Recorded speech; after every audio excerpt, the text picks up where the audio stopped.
Welcome back to U.S. Command Instant. What you are about to hear represents the single most consequential weapons transfer in the history of the modern Middle East.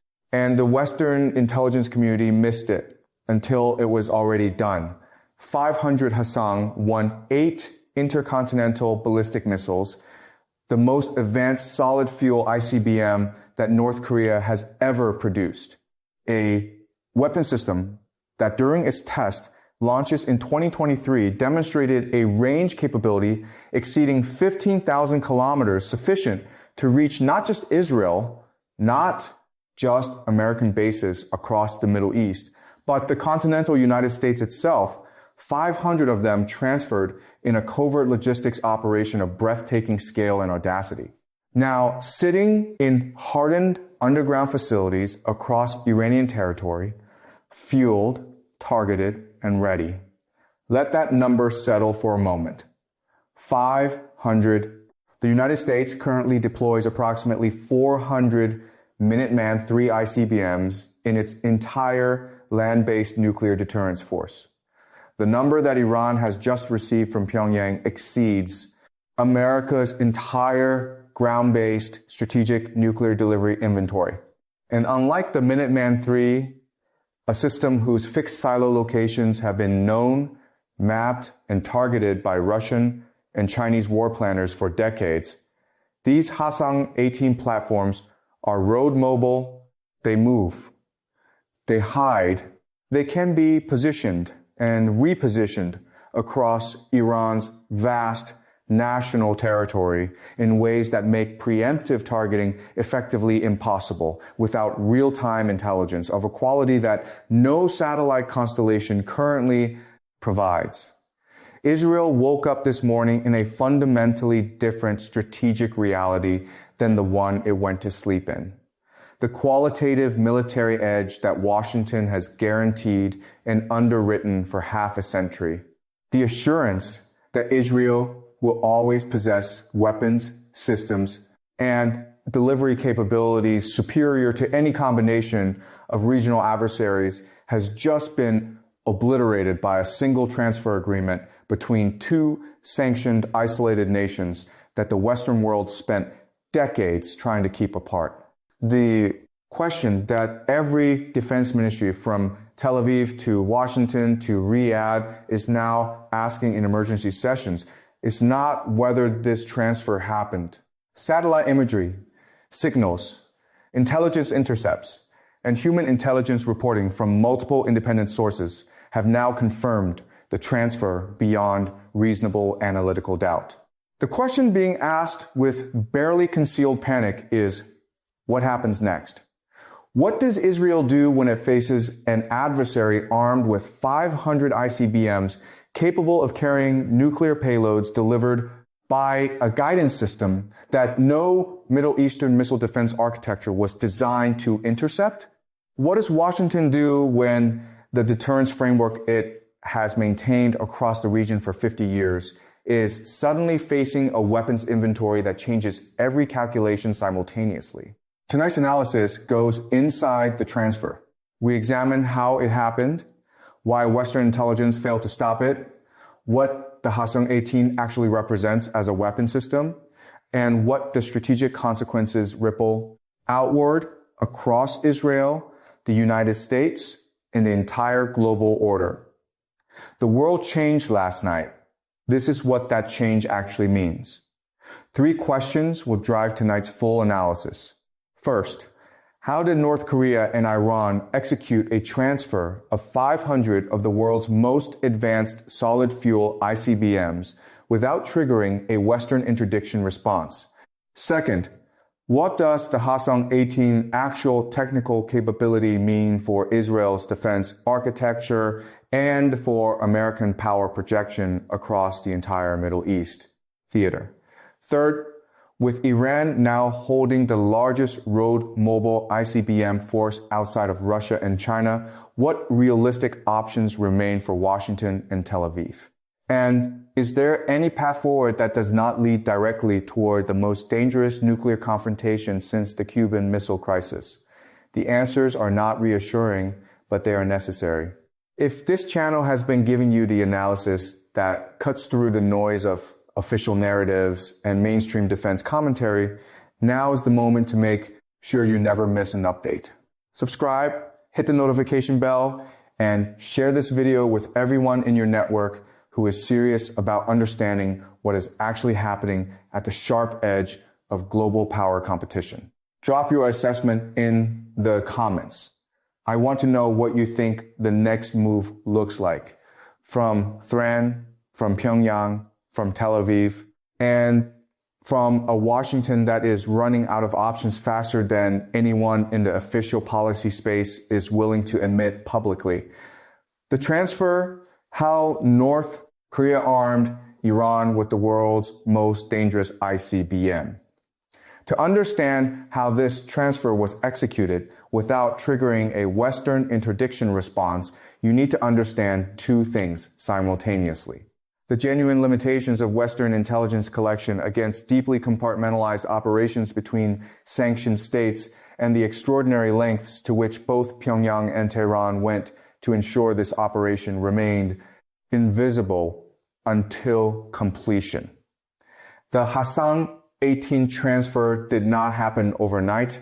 It was the culmination of a relationship between North Korea and Iran that has been deepening steadily across the past decade, accelerating dramatically following the collapse of the JCPOA nuclear agreement in 2018 and reaching a new level of operational intimacy following the demonstrated success of North Korean artillery shell transfers to Russian forces in Ukraine, which provided Pyongyang with both hard currency and the confidence that large-scale covert weapons logistics operations could be executed successfully under Western surveillance. The logistical architecture of the transfer exploited three simultaneous vulnerabilities in Western intelligence coverage. The first vulnerability was geographic. The primary transfer route ran overland through Chinese territory, with Chinese authorities either uninformed or deliberately not looking into Central Asia. And then through a combination of Iranian-controlled corridor access and Russian transit permission into northwestern Iran. This route avoided maritime choke points where American naval interdiction assets are positioned. It avoided airspace where American surveillance assets maintain coverage. It ran through the precise geographic seam between American intelligence collection priorities. A seam that exists because no American policymaker wanted to formally task collection resources against Chinese territory at the level required to monitor this kind of ground-based logistics operation. The second vulnerability was timing.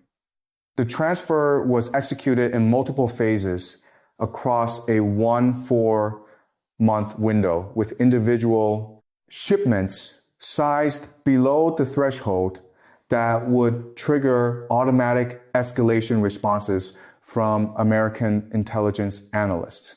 No single shipment was large enough to generate the alarm that the total transfer quantity would have generated if moved at once. By the time analytical fusion of the multiple shipment reports produced a complete picture of the total transfer quantity, the operation was complete. The third vulnerability was deception.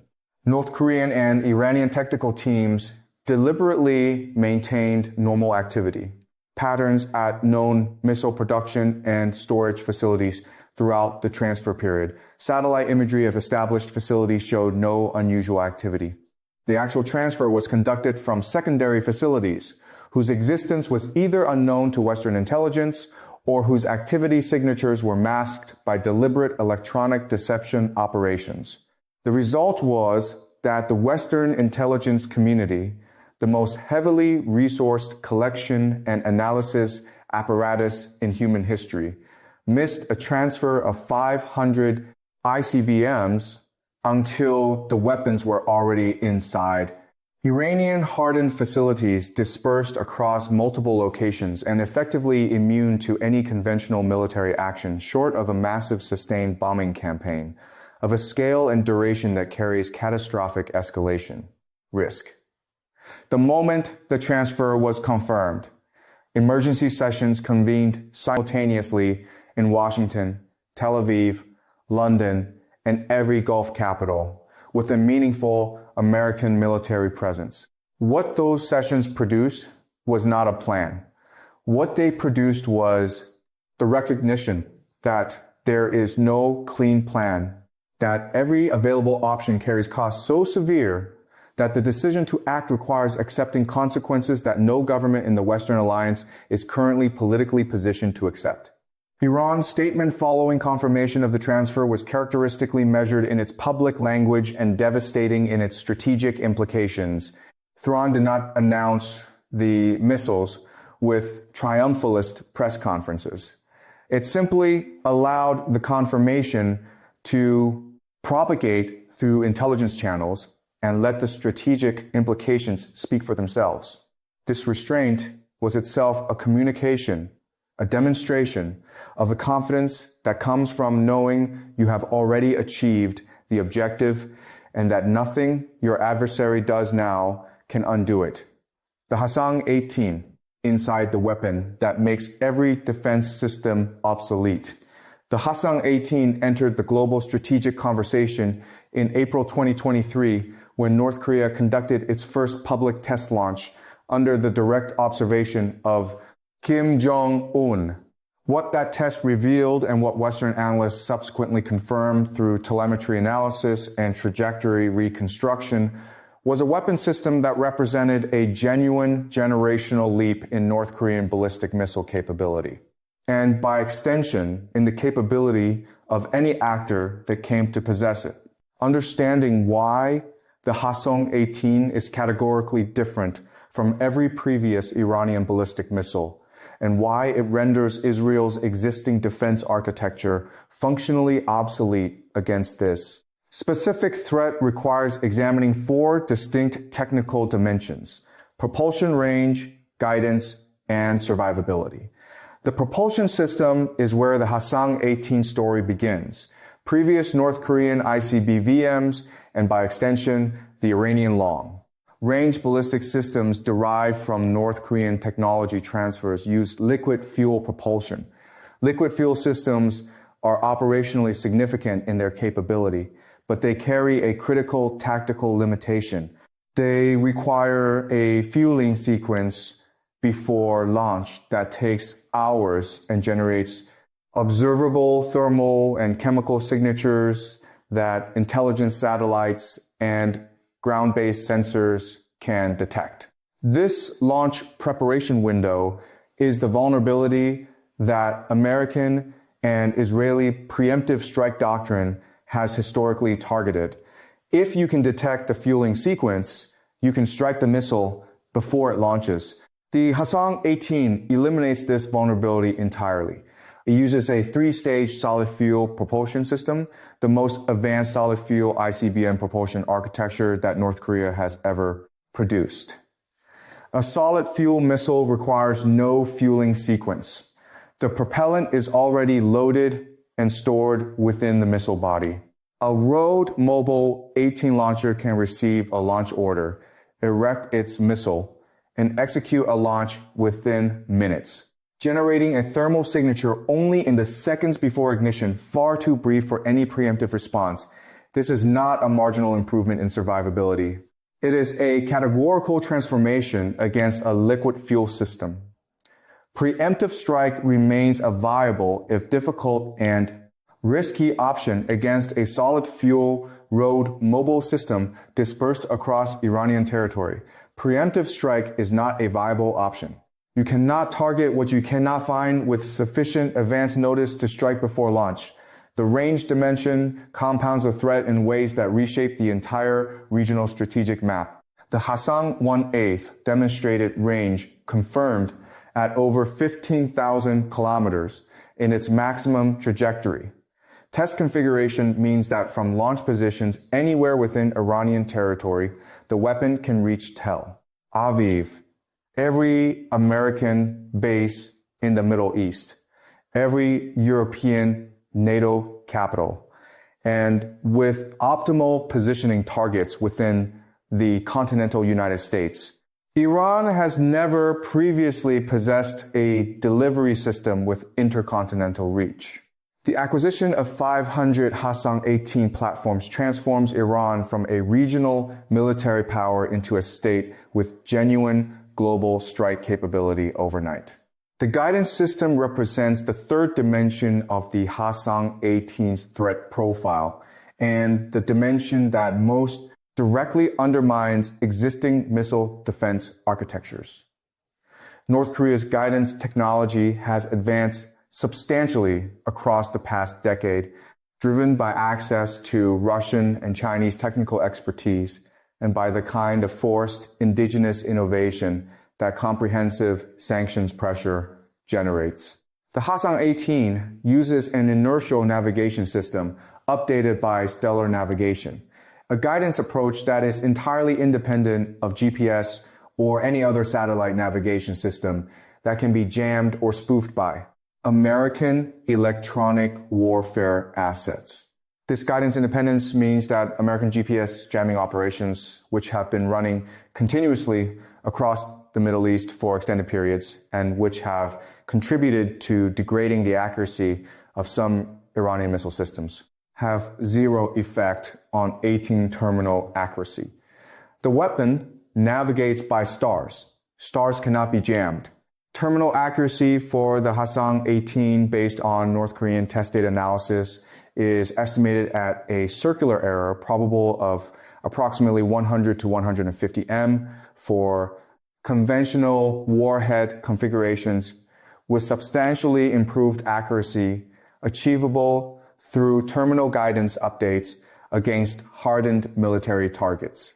This accuracy, combined with an appropriate warhead yield, produces reliable destruction against city-scale targets. The accuracy is irrelevant.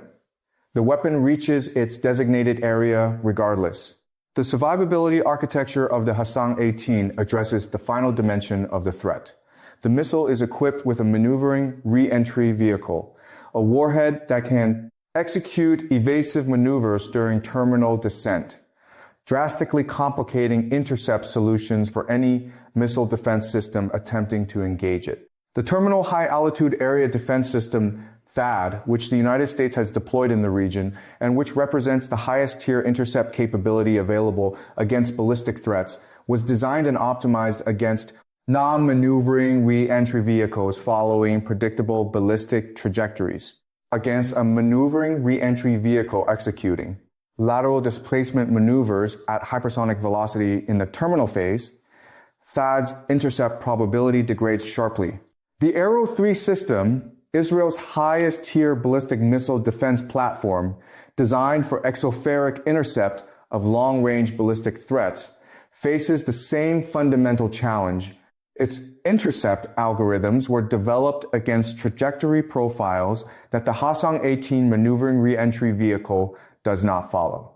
Now multiply these technical characteristics by 500. 500 road mobile launchers dispersed across Iranian territory, each carrying a weapon that cannot be preemptively targeted, cannot be effectively jammed, and cannot be reliably intercepted by any defense system currently deployed in the region. This is not a threat that can be addressed through incremental improvements to existing defense architecture. It is a threat that requires a fundamental rethinking of every assumption that Israeli and American strategic planning has been built upon. The nuclear dimension, which Iranian officials have neither confirmed nor denied in their public statements regarding the transfer, adds a layer of uncertainty that is itself strategically significant.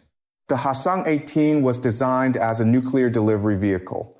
Its payload capacity and re-entry vehicle configuration are optimized for nuclear warhead delivery. Whether the transferred missiles carry nuclear warheads, carry conventional warheads, or transferred as delivery platforms awaiting warhead mating, the ambiguity itself constitutes a deterrence effect. Any Israeli or American military planner faced with the possibility that incoming Hwasong-18 missiles could carry either nuclear or conventional payloads is forced into the payload's most dangerous assumption. Every launch must be treated as nuclear until proven otherwise. That single uncertainty transforms the entire decision-making framework. Strategic ambiguity, deliberately maintained, is not a weakness. It is one of the most powerful instruments of deterrence a state can possess. If Iran were to acquire even a limited number of such systems, it would fundamentally alter the psychological and strategic balance across the region. What follows in Washington is not confusion. It is paralysis born from clarity. In the emergency sessions of the National Security Council, the issue is not a lack of options. It is that every option carries consequences potentially worse than inaction. This is what a true strategic dilemma looks like. Not a failure to decide, but the recognition that all decisions lead toward escalation. Consider the options matrix. A direct military strike against Iranian missile infrastructure appears, at first glance, to be the most decisive course of action. Destroy the capability before it can be used. This has been the backbone of preemptive doctrine for decades. But the reality is far more complex. Mobile missile systems are not fixed targets. Even a relatively small number of road mobile launchers dispersed across vast terrain creates a targeting problem that cannot be solved with a single strike package. A campaign designed to significantly degrade such a force would require sustained, large-scale operations over time, not a strike, but a war. And a war with Iran does not remain contained. It expands across the region, threatening maritime choke points, activating proxy networks, and exposing U.S. forces and allies to retaliatory strikes. Covert action presents a more subtle alternative. Historically, operations against Iranian nuclear and missile programs, cyber intrusions, sabotage, targeted disruptions have achieved measurable success. But covert action operates on a different timeline. It is slow, incremental, and uncertain. It may degrade capability over years, but it does not resolve the immediate strategic reality. Deterrence, once established, exists in the present, not in the future. Diplomatic pressure and sanctions, meanwhile, face a fundamental contradiction.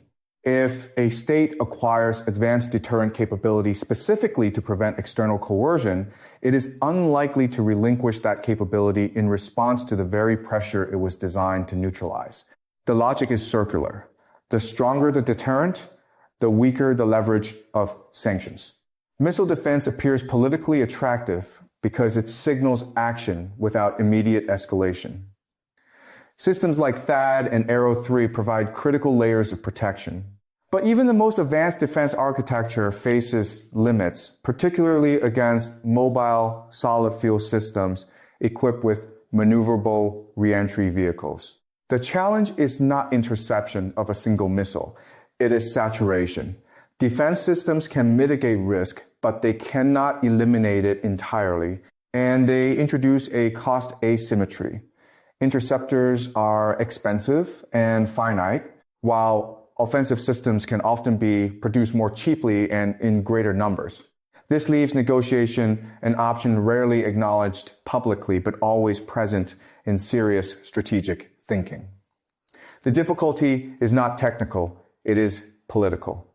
Negotiation would require recognizing a new deterrence reality, and that recognition carries domestic and international costs. It risks being interpreted as acceptance, even if it is, in fact, a pragmatic attempt to stabilize a volatile situation. This is the source of Washington's paralysis. Not weakness, but constraint. Not indecision, but the absence of a clean path forward. For Israel, the implications are even more immediate. For decades, Israeli strategic doctrine has rested implicitly on the concept often referred to as the Samson option, the assurance that in the face of existential threat, Israel retains the capacity for overwhelming retaliation. That doctrine has functioned as a final layer of deterrence, rarely discussed but always understood. The emergence of a credible peer-level missile threat, particularly one with potential nuclear ambiguity, complicates that framework. Deterrence depends on certainty, the belief that retaliation will outweigh any conceivable gain. But when both sides possess survivable second strike capabilities, the equation shifts toward mutual vulnerability. The logic of deterrence does not disappear, but it becomes more fragile, more dependent on perception, timing, and restraint. Operationally, Israel's response would be immediate and comprehensive. Heightened alert levels, continuous readiness across missile defense systems, dispersion of strategic assets, and reinforcement of command and control infrastructure. These measures increase survivability and response capacity. They do not, by themselves, resolve the underlying strategic tension. The psychological dimension is equally significant. Missile defense systems like Iron Dome were designed to manage persistent, lower-tier threats. The perception of vulnerability changes when the threat shifts to long-range, high-impact systems. Public confidence becomes harder to sustain, and economic signals, currency fluctuations, market volatility, investment hesitation begin to reflect that uncertainty. Stepping back, the broader implications extend beyond any single country. The global non-proliferation framework has always depended on a combination of deterrence, diplomacy, and enforcement. Its strength lies not only in rules, but in the belief that those rules can be upheld. If that belief erodes, if states conclude that advanced capabilities can be developed or transferred despite sustained pressure, the incentive structure shifts. More actors begin to reassess the balance between restraint and capability. This does not guarantee proliferation, but it increases its probability. Major powers will interpret such a shift through their own strategic lenses. For Russia, it may represent an opportunity to redirect Western focus. For China, it becomes a data point in assessing U.S. resolve and crisis management under pressure. For regional actors, particularly in the Gulf, it raises immediate questions about security guarantees and long-term alignment. What emerges is not a single crisis, but a transition. The existing order does not collapse overnight, but it becomes less stable, more contested, more uncertain. And in that environment, the most critical variable is not technology alone. It is decision-making under pressure, clarity of judgment, discipline in escalation control, the ability to recognize when strength lies not in immediate action, but in managing risk over time. Because in scenarios like this, the greatest danger is not intention, it is miscalculation.